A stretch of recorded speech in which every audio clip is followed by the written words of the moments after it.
日景象出现在法国阳光海岸诺曼底沙滩。突如其来的妖风席卷，当下飞沙走石。原本悠闲做日光浴、泡水和漫步沙滩或滨海步道上的游客，也顾不得随身物品，个个狼狈奔逃，寻找掩护。不时还可以听到物品破裂的恐怖声响。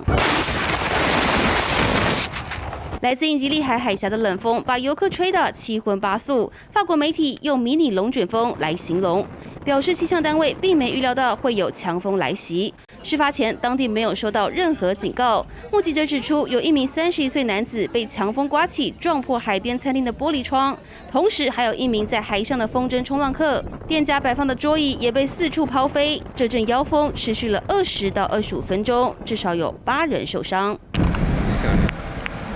气候变迁让欧陆的热浪提早报道，德国首都柏林近郊附近则是在周日窜出大野火。Also für hier jetzt haben wir noch weitere Kräfte angefordert, sodass wir auf 750 aufstocken wollen. 地区政府发言人表示，当地还冒出第2个火场，原本的500名消防人力已经无法独自应付灾情，现在急需中央政府从其他地区增派人手援助。Wir hoffen, dass der Wind dreht.Auf West, dass das Feuer wegläuft von den Ortschaften. Das wäre für uns schon mal eine große Hilfe.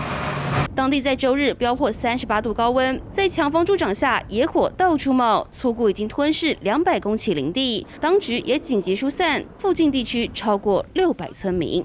三立新闻综合报道。